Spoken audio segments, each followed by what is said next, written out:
Jadi tadi tuh kebetulan aku ngundang ngisi talk show barengan sama Jarna tentang tentang content creating, jadi tentang membuat konten, dan seneng banget sih tadi bisa barengan sama Jarna juga. Secara kan Jarna kontennya bagus-bagus banget, jadi kayak aku di situ sambil ngisi sambil curi-curi ilmu juga dari Jarna. Tapi tadi sempat nyinggung soal perfeksionis. Ya. Nah, mungkin seperfeksionis apa sih? Jadi ternyata aku sama Jarna sama, kita tuh kalau pas bikin konten kayak perfeksionis, kalau misalkan kayak ekspresi mukanya belum sesuai atau gerakannya belum sesuai atau dialognya tuh nggak pas, kayak pengen ngulang sampai bener-bener puas gitu. Nah ternyata Jarna juga sama kayak gitu. Nah, kalau konten-konten yang biasa di Nah dia korbannya. Suami aku tuh suka bilang gini, kenapa ya giliran gue diritek-ritek mulu, giliran dia aja sekali dua kali udah langsung oke, bungkus. Aku cuma bisa bilang ya jam terbang, beda jam terbang mas, gitu. Jadi biasanya pas giliran dia aku suruh ritek-ritek karena emang aku merasanya masih belum oke gitu. tapi mungkin ide-idenya tuh dari mana sih Kak? Karena kan itu kayaknya selalu bikin heboh ya Kak. Amin, amin. Kalau sebenarnya kalau ide aku ada dibantu sama tim kreatif juga, sama scriptwriter juga. Tapi memang untuk finishingnya, untuk finalnya tetap kayak aku ikut juga gitu. Jadi kayak finalnya tetap aku tektokan juga sama scriptwriternya. Tapi ada tipsnya gitu nggak sih dalam bikin konten tuh harus seperti apa gitu?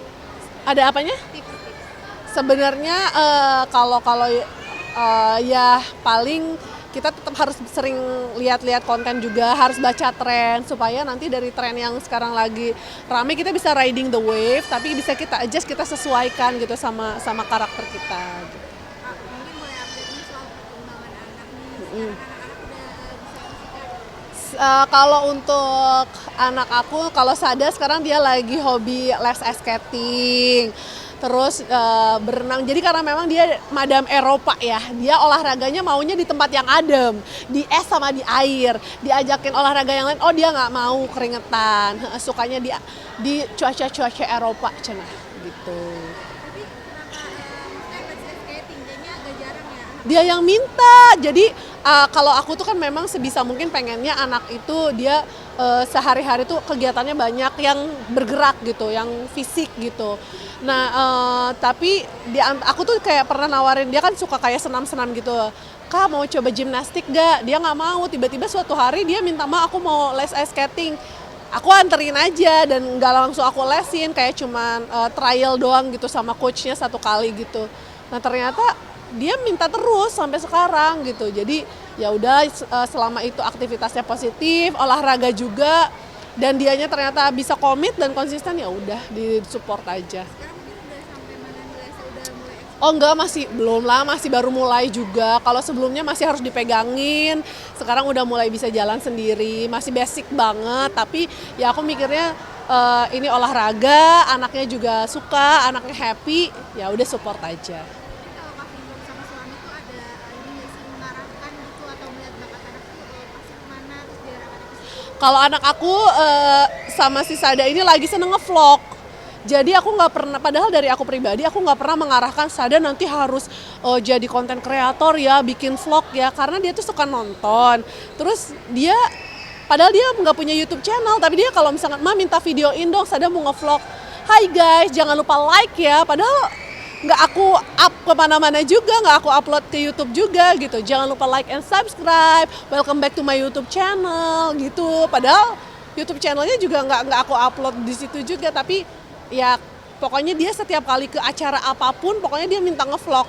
Jadi aku nggak pernah paksa, tapi anaknya yang mau ya udah aku support aja. Jadi kalau aku sama suami kita ngelihat anak tuh lagi pengennya apa, sebisa mungkin kita support ya support lah, tapi jangan sampai kitanya yang memaksakan anak harus kayak gini, harus kayak gitu. Nurun dari Kak Fitrop gak sih? Kayaknya sih dia lihat mamanya bawel kali ya, jadi dia ya udah ngikut deh. Tapi maksudnya emang terbiasa kayak gitu di rumah jadi anak meniru atau gimana? Kayaknya mungkin dia kan suka namanya anak kecil, kadang-kadang kan dia mungkin nonton YouTube anak lain gitu, terus kayak dia suka, jadi akhirnya ya dia terinspirasi dari situ. Tapi Kak Fitrop sendiri mungkin sekarang kesibukannya lagi apa sih? Karena kan kayaknya kelihatan jarang di TV secara kakak kalau sibuk ngurus anak dan juga Karena karena aku mostly kerjanya bikin konten di rumah, jadi mungkin untuk jadwal untuk misalkan kayak ngambil bintang tamu TV mungkin lagi belum bisa, karena memang mostly kita bikin kontennya di rumah gitu. Tapi kan nggak suka mungkin untuk di TV lagi gitu. Malah sekarang aku lebih senangnya memproduseri bapak-bapak yang suka diundang ke TV. Terus aku bagian tanda tangan aja sama menerima transferannya aja. Tapi emang ada Kepada teman-teman TV, kalau transferannya hanya atas satu rekening atas nama Fitri Rahmawati ya. Kalau yang undang bapak-bapak baciper, oke. tapi ada rencana buka talent management gitu nggak sih? Nggak pernah kepikiran ke situ ya. Ini kayak kebablasan aja, kejeblos aja gitu. Akhirnya ya udah, awalnya aku yang bikin, aku memproduseri, ya udahlah sekalian aja jadi manajerin, dan rekeningnya atas nama Fitri Rahmawati ya. Tapi mungkin emang sibuk di rumah juga nih Kak, ngurus kedua anak. Enggak juga sih, justru malah kalau dulu tuh gini. Kalau dulu tuh aku kan suka diundang nih, kan aku tuh tahu karakter suami aku tuh sebenarnya dia suka ngebanyol. Ada kayak sempet kepikiran, kayaknya enak ya kalau yang berangkat syuting itu suami aku aja, aku bagian terima transferan aja. Alhamdulillah sekarang malah kejadian kayak gitu, yang dicari baciper bisa nggak buat syuting ini, baciper bisa nggak buat syuting itu. Akhirnya yang asalnya kayak cuman asal ngomong doang gitu, tercetus dalam hati, alhamdulillah terwujud gitu. Jadi kalau dari aku pribadi sih, aku lagi menikmati banget sih sekarang, karena aku bisa kerja menghasilkan di rumah tapi masih tetap sambil bisa ngontrol anak-anak, meskipun aku memang nggak turun langsung pegang, masih dibantu sama suster juga, tapi kayak masih bisa berada dalam jangkauan anak-anak gitu. Tapi ini anak-anak kan juga udah lumayan gede ya Kak. Baru 4 tahun. Iya sih untuk kasih adik cowok gitu. Nikmatin aja dulu bun, 2 aja kayaknya, ya Allah 2 aja ya Allah. Kalau emang nambah buat Mbak Iri aja. Tapi emang programnya cuma 2 anak. Aku karena gini, ya kalau harapan ya, nggak tahu sih, kalau karena aku sama suami itu kan kita senang jalan-jalan, jadi kayak kebayangnya kalau 2 anak tuh rasanya ya, pemikiran kita rasanya ideal gitu, satu bisa pegang 1 anak, suami aku pegang 1 anak gitu. Kemarin waktu awal juga sempat programin juga Kak, bayi tabung, Nggak bayi tabung, inseminasi. enggak. Jadi emang selama 4 tahun, 5 tahun tuh aku emang nggak kontrol ke dokter. Ketika akhirnya aku kontrol ke dokter, terus kayak diprogram aja waktunya gitu. Alhamdulillah 3 bulan dapet. Tapi untuk sekarang ada rencana program lagi? 2 cukup bun.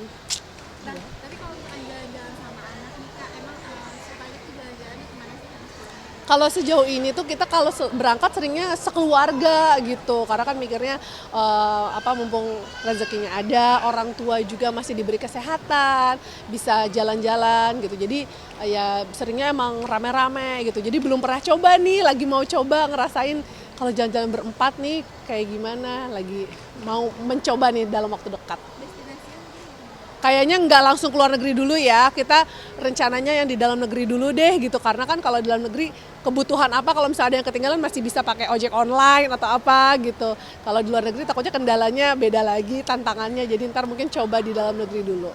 tapi anak-anak kan udah yang satu 4 tahun nih Kak. Nah mungkin udah mulai gampang nggak sih kalau misalkan diajak kerja? Ya itu dia, karena yang gede ini udah lebih gampang, kita udah mulai agak lebih pede nih kalau jalan-jalan berempat nih gitu. Mungkin nanti tahun inilah insya Allah direncanakan. Mungkin kalau anak-anak pengennya kemana? Mereka mah ngikut aja kemana jalan-jalan, kayaknya mau jauh mau deket juga nggak terlalu ngerti-ngerti banget.